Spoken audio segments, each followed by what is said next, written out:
Welcome guys. আজ আমরা section 129 দিয়ে স্টার্ট করবো। What is that? That is called continuing guarantee. এবার কন্টিনিউইং গ্যারেন্টি মানে কি?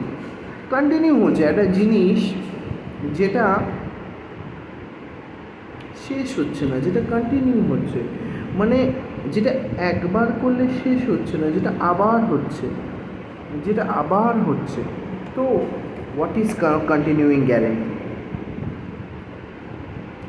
এমন একটা গ্যারেন্টি যেটা সিরিজ অফ ট্রানজ্যাকশন তার থ্রু দিয়ে গ্যারেন্টিটা কন্টিনিউ করছে।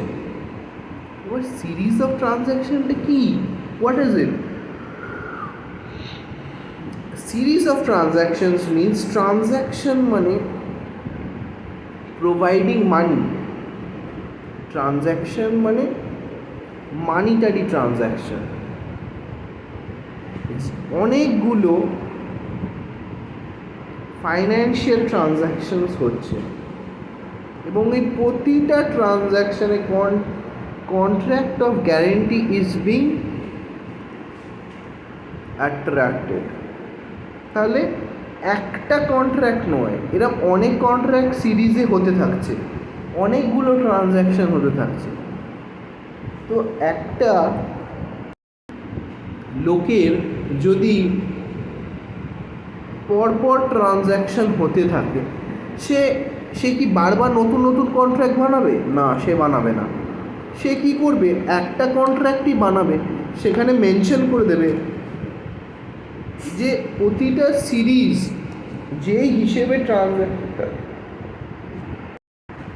হিসেবে ট্রানজ্যাকশনগুলো হবে সেই ট্রানজ্যাকশনের লিস্টটা দিয়ে দেবে। মানে টাকা যে ডিলিংগুলো হবে, টাকা, মনে করো এক্সাম্পল দিলাম, আমি একটা এজেন্ট,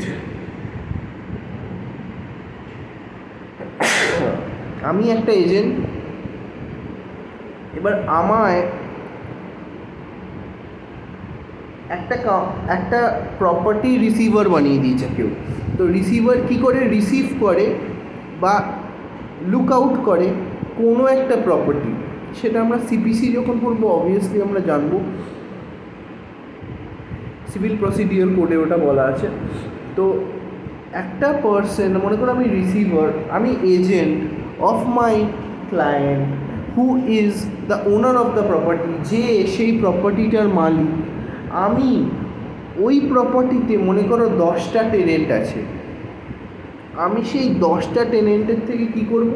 টাকা নেব, রেন্টটা কালেক্ট করে অবভিয়াসলি আমি ডিপোজিট করব। ডিপোজিট কোথায় করব? অবভিয়াসলি ফান্ডে বা ট্রাস্টটাকে মেনটেন করব, ওয়েলফেয়ারের জন্য হেল্প করব এবং যাতে প্রপারলি সব কিছু মেনটেন হয় সেটা দেখব। তাহলে এইখানে আমি একটা কন্ট্রাক্টবদ্ধ, সেখানে আমি মনে করো রিসিভার নই, আমি মনে করো একটা নর্মাল এজেন্ট।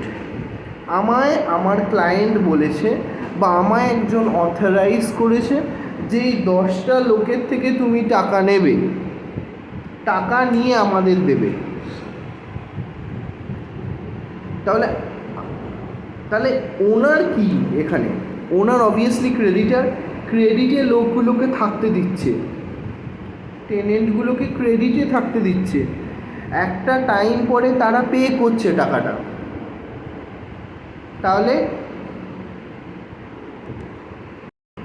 যতক্ষণ না তারা পে করছে টাকাটা, তারা প্রিন্সিপাল ডেটার।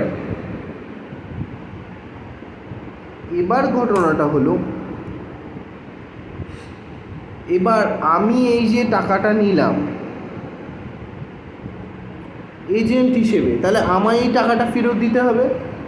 আমি শিওর করছি যে মালিক টাকাটা পাবে। বুঝতে পারছো? তার মানে তিনজনের সাথে আমায় রেন্টগুলো টেনেন্টরা দেবে, আমি সেই রেন্টগুলো কাকে দেব? অবভিয়াসলি ওনারকে। ওনার সেই রেন্টগুলোকে নেবে, যখন সে পাবে তখনই সে স্যাটিসফাই হয়ে যাবে। এবার যতক্ষণ না সেই, এবার এই যে কন্টিনিউয়াস রেন্টগুলো আমি কালেক্ট করে যাচ্ছি প্রতি মাসে, সিরিজ অফ ট্রানজ্যাকশনস যে হচ্ছে, এইটাও একটা কন্টিনিউইং গ্যারেন্টির আন্ডারে পড়ে, যেখানে সিরিজ অফ ট্রানজ্যাকশন একটার পর আরেকটা হচ্ছে।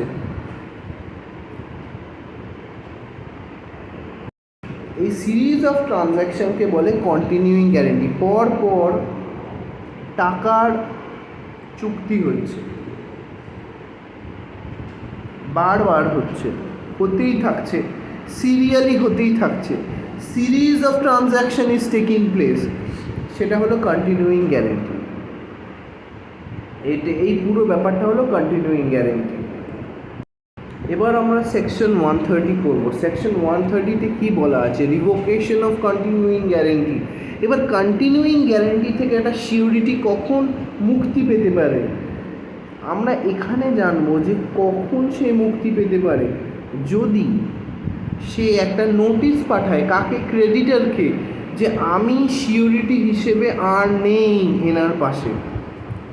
সেটা যে কোনো রিজনেবল গ্রাউন্ডের জন্য হওয়া উচিত।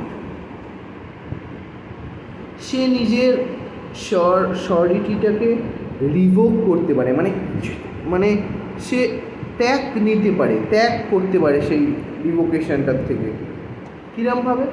সে বলতে পারে যে, এবং একটা জিনিস, যদি প্রিন্সিপাল ডেটার ক্রেডিটরের থেকে অবভিয়াসলি টাকা নিয়েছে বা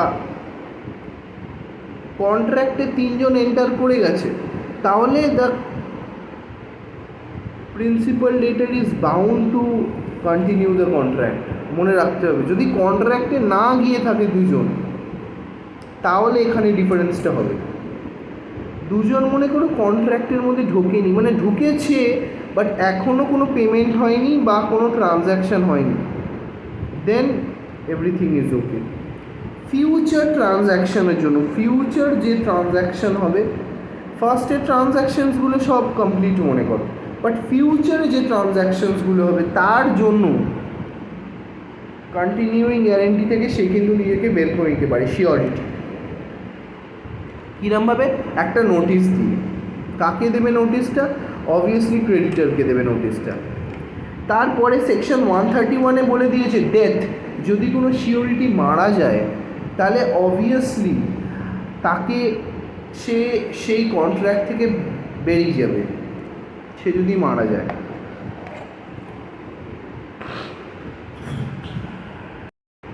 থ্যাংক ইউ গাইস, আজকে আমরা এইটুকুনি রাখবো। তা আমার একটু শরীরটা হালকা খারাপ, তো we will continue next day.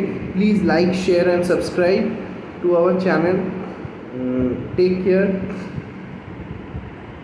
Bye.